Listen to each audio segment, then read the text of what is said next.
Hier haben wir für euch getestet das Takuma Kujira Helium in 1500. Das sind die Quadratzentimeter. Das Ganze geht beim Frontflügel auf eine Breite von 91 cm. Und der Rear Wing hat eine Größe von 218 Quadratzentimeter.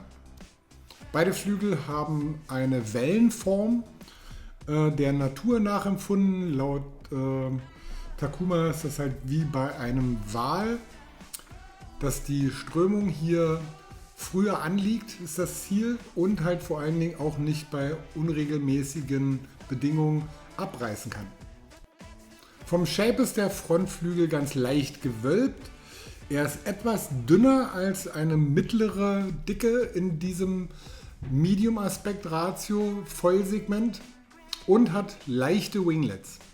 Der Stabi ist von seiner Profildicke auch dünn und insgesamt halt völlig gerade gehalten. Alle Bauteile sind hier mit Torx-Schrauben verschraubt. Das Ganze ist sehr passgenau und einfach zu montieren. Das gilt auch für die Mastbase. Hier hat man sich ein Prinzip ausgedacht, wo die Mastbase auf diese größeren Öffnungen gestellt wird mit den Schrauben. Dann kann man die seitlich verschieben und montieren. Das geht sehr schnell. Mast und Fuselage sind aus Aluminium gefertigt. Auch hier sieht man, die Übergänge und Passgenauigkeiten sind sehr schön gearbeitet und alles sieht recht elegant aus. Schön auch zu sehen, wie elegant hier die Fuselage für den Rear Wing angehoben ist, damit sich dieser dann nicht im Schleppwirbel des Frontflügels befindet. Das Ganze wird hier als komplettes Foil-Set geliefert mit 75er Mast und 65er Fuselage, und auch die einzelnen Komponenten sollen laut Takuma nicht einzeln verkauft werden. Es zusammen wiegt insgesamt 3,9 Kilogramm und ist damit sehr leicht im Vergleich.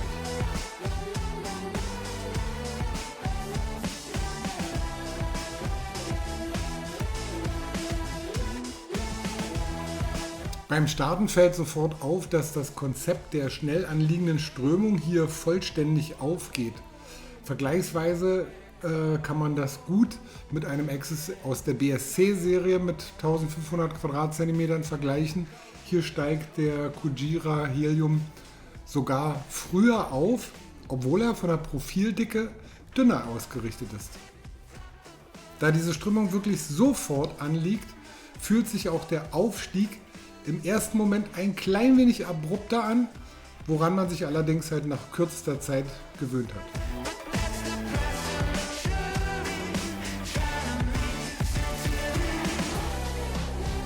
Gerade wie man hier sehr schön sieht, geht das Ganze beim Aufsteigen wirklich sehr schnell und benötigt wenig Geschwindigkeit und Impuls, woraufhin eine stabile Fluglage entsteht, halt mit einer sehr guten Beschleunigung und auch einer hohen Endgeschwindigkeit, die man in der Klasse eigentlich nicht so kennt.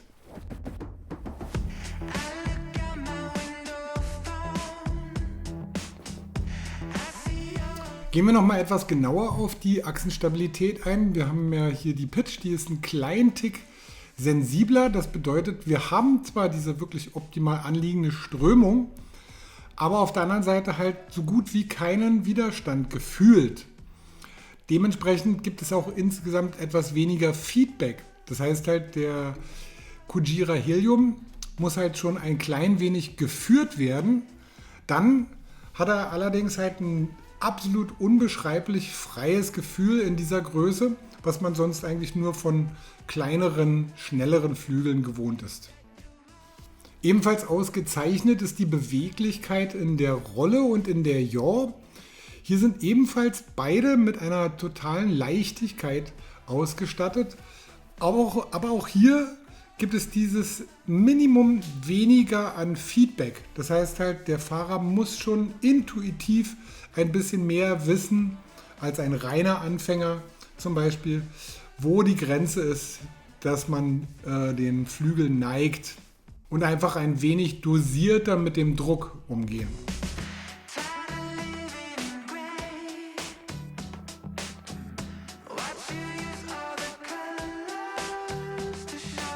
Der Gleit des Kujira Helium ist gut bis sehr gut.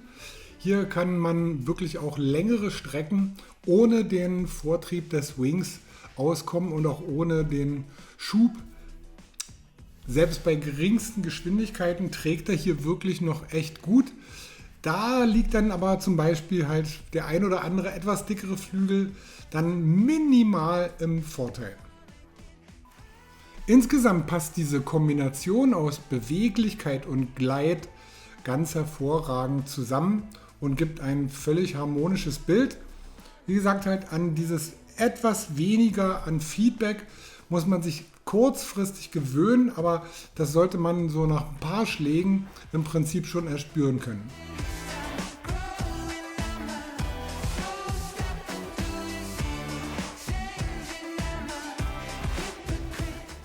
Klar, aus dieser Kombination und den Eigenschaften ist der Flügel natürlich ganz ausgezeichnet geeignet, auch für die Welle. Ein Punkt, den man aber zu den 1500er Flügeln insgesamt erwähnen muss, das ist so eine Größe, die ist einerseits halt schon von der Geschwindigkeit gut genug halt, um auch in unseren Gefilden oder auch in etwas schnelleren Wellen mitzufahren.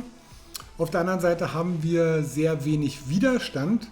Und wenn der Druck irgendwann mal zu stark wird oder die Neigung von der Welle zu steil wird, dann kommt halt auch ein 1500er Flügel deutlich früher an sein Ende und auch sehr abrupt, auch der Kujira im Vergleich zu 1000er Flügeln im Verhältnis. Also das macht er sehr gut, aber auch hier gibt es jetzt kein absolutes Wunder zu vermelden in diesem Bereich. Nichtsdestotrotz gehört er hier wirklich auch mit zum Besten, gerade in seiner Größe, weil er einfach halt diese Freiheit und Widerstandslosigkeit vom Gefühl her vermittelt und das macht einfach Spaß.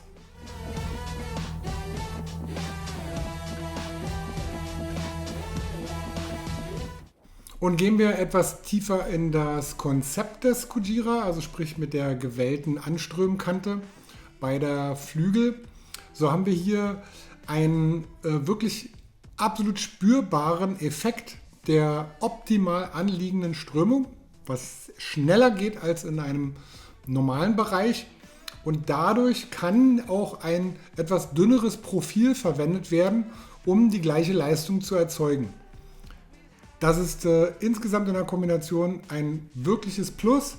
Auf der anderen Seite gibt es, wie gesagt, aufgrund der Leichtigkeit und Widerstandslosigkeit, die dann entsteht, etwas weniger Feedback, was man dann durch ein bisschen mehr Sensibilität des Fahrers oder der Fahrerin wieder wettmachen kann.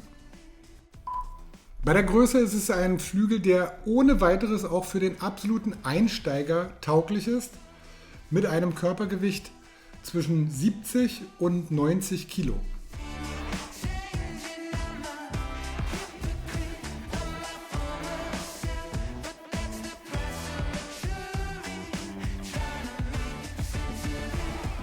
Der Takuma Kujira Helium deckt einen großen Geschwindigkeits- und Windbereich ab und eignet sich für Wellen bis Schulterhöhe.